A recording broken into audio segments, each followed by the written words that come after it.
Hello friends, Tanya here with a video for Trinity Stamps, and it is Sneak Week. There is a big release next week.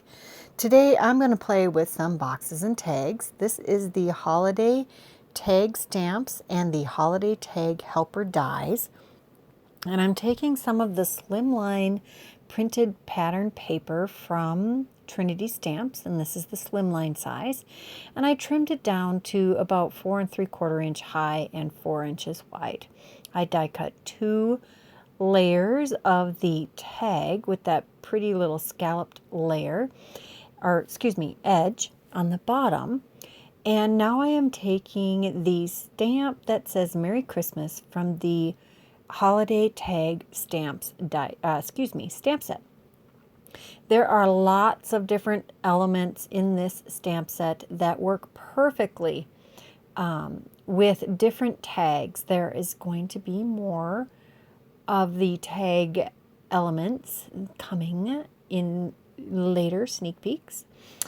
But you can use these stamps and these dies together or separately. There are elements, lots of different ways to say to and from. I should say lots of different fonts and alignments for to and from, and some other fun elements for tags. I'm going to use the modern embossed circle stack to die cut this Merry Christmas to put on our tag. I had heat embossed it in gold embossing powder on white cardstock over this candy cane paper. The back of the candy cane paper is a red and white chevron stripe.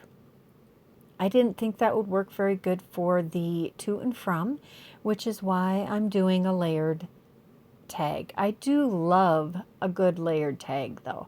It's so fun to have all the beautiful decorative elements and then a place that is wide open for doing your to and from. That way it doesn't distract from the decorative part, and it clearly says who the gift is for. I am stamping it with Distress Oxide inks in Festive Berries on this white cardstock. It isn't a very heavyweight cardstock. It's just an 80-pound white cardstock. I have this red and white baker's twine that's actually pretty thick from my stash. I can't even tell you where I got it. It's a great big roll and it will last me forever. I'm going to loop that through the hole that is die cut with the die. This die she's thought of everything with this die. I'm also going to use a little bit of coaster blank to add some dimension behind this sentiment, and we'll just adhere that to the front of this tag. These tags, when you use pattern paper, come together very quickly and they look amazing. This will look super cute on a red, a white, a blue, all kinds of different packaging. It would even look cute on a craft themed cardstock. Now I'm going to take this 6x9 stripes stencil. This is not new. It's been in the Trinity shop for a while. And I'm using some candy apple red distress inks. This isn't the Distress Oxide, it's the distress inks.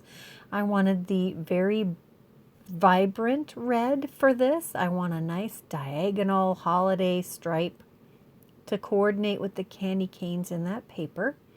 And I did decide to go ahead and get my sponge tool here because it just goes so much faster. This little sponge can hold a lot more ink and it works a lot better when you're trying to apply a heavy application of the ink. And this is a 7x7-inch piece of cardstock, again an 80-pound, because you don't want to use a very heavy weight for the pillow box die. That is what we're going to create with this. So I'm going to clean off my stencil and remove that, and then we will take out the die and create our pillow box. This is from the pillow gift box die set. I believe that's what it actually is called.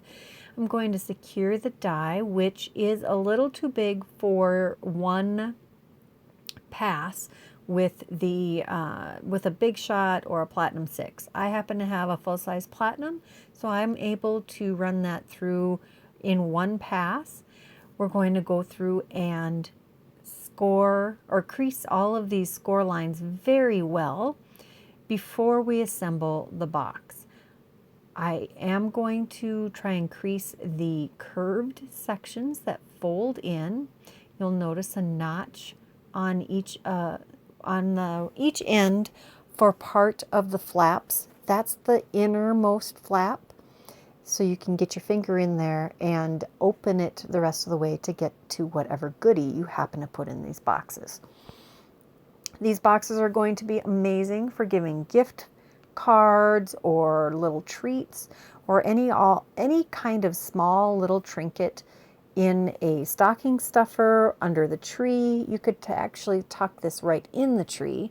It's great for giving little gifts to your mailman or your hairdresser or any number of people that we like to give gifts to during the holiday season. Teachers, bus drivers, all of those things. Now to add the sentiment to this one, we're going to use a red cardstock and heat emboss this with white embossing powder this time. I think that would be a much bolder appearance. I didn't put that far enough over on my red cardstock, so it's not going to be completely centered when I die cut it with the circle die, but I'll live with it. It'll be okay. Now you could make even more of these boxes really quickly if you used some pattern paper. I happen to have a giant stash of pattern paper that I will be using this pillow box for. The lighter weight paper works even better than the 80-pound cardstock because it takes those curved creases better. We're going to die cut that quick, and with the modern embossed circle stack, you get a lovely embossed edge with a double embossing. It's really pretty. I'm also going to put a little coaster blank behind this for a little more dimension. This isn't going to lay flat very well anyway, so it's kind of nice to put it just in the middle so it stands up off the box once it is fully assembled. We're going to adhere that centered on the front of this pillow box, and I like to put it on the side that has the fully rounded tabs because those are the last tabs that are going to be folded. So you'll get a nice smooth edge on that side of the box. I'm going to adhere that with liquid glue because liquid glue is the strongest. I do really love that this is all one piece of cardstock. Now I'm taking these fireball embellishments. These are brand new. They're already in the shop. They are adorable. They come in a bunch of different colors. They have a beautiful shimmeriness to them, but they're kind of see-through-y, shiny. You gotta look at them. They're so cute. Plus, there's two super tiny sizes. There are 5 different sizes in this container, and I really enjoy the tiny sizes. So I'm going to add these to spruce up the front of this gift box. Those kinds of embellishments always add a lot of pizzazz to your projects, and since there are oodles of them in your little box, you may as well use the heck out of them.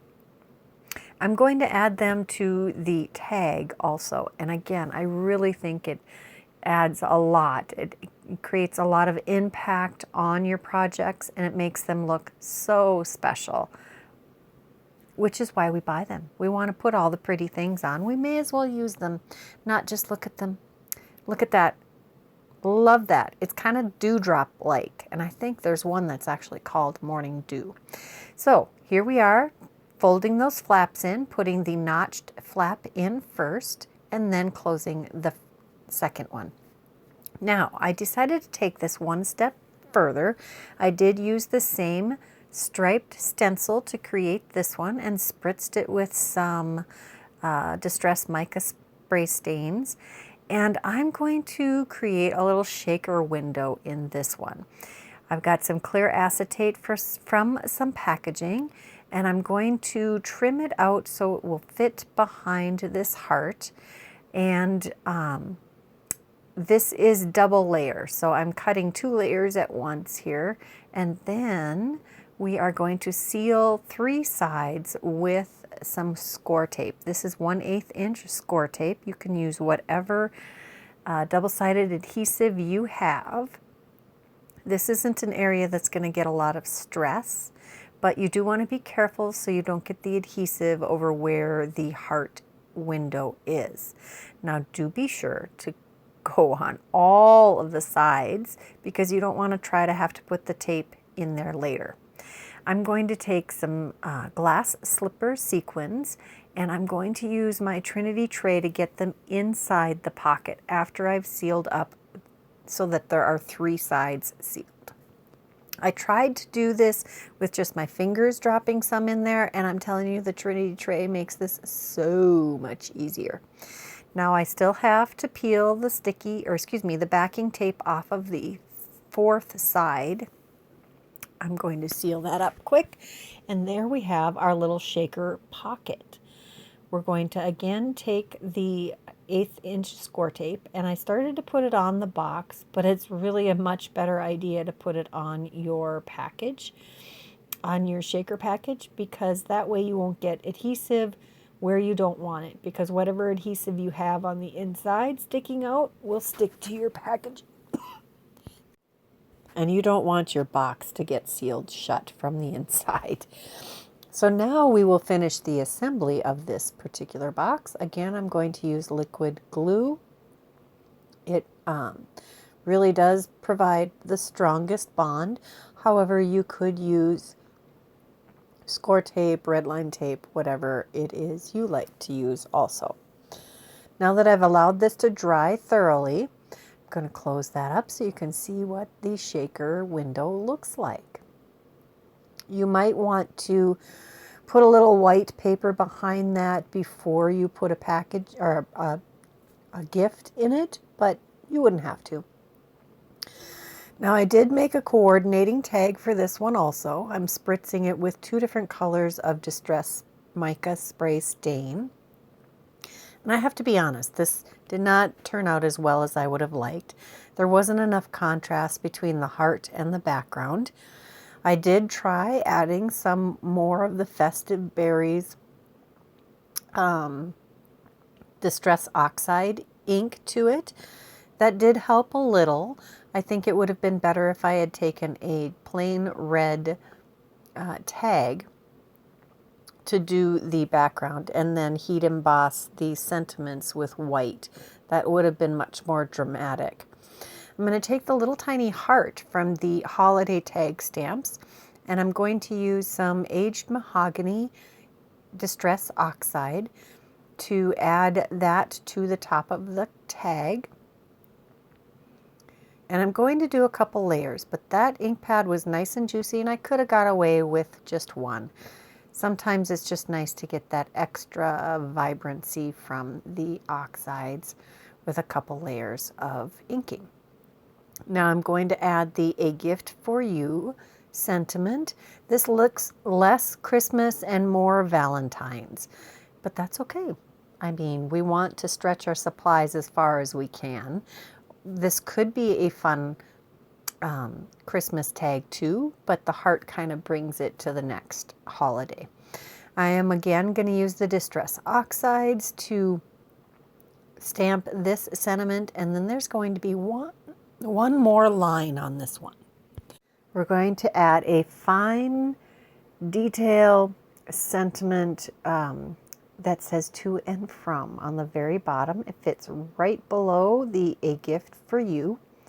You're going to have to be able to write small to write a name in there, but I know some of you can. I'm not one of them, but there are some people who can write very small and very legible. This takes ink and transfers ink beautifully. Not every fine detail sentiment stamp does as fine a job as this particular one does. I'm quite impressed. I'm going to adhere this heart right on that tag, and we're going to add a little more of that red and white twine, and that will complete this tag also. I like to make a loop with my tags, with my string. I go from back to front, pull the ends through, and then I tie a knot right above the top of the tag, and then you can. This gives you a little flexibility in how you use the tag. Here are 3 versions of this gift box and tag combination. I used a designer series paper or a pattern paper pack for that third one, and a couple still shots of the pillow box and tag that I created in the first part of the video. I hope you enjoyed this video. If you did, please give it a thumbs up. If you're not subscribed, please do that now. And if you're interested in any of the supplies I used in the video today, check that description box below. Until next time, bye-bye.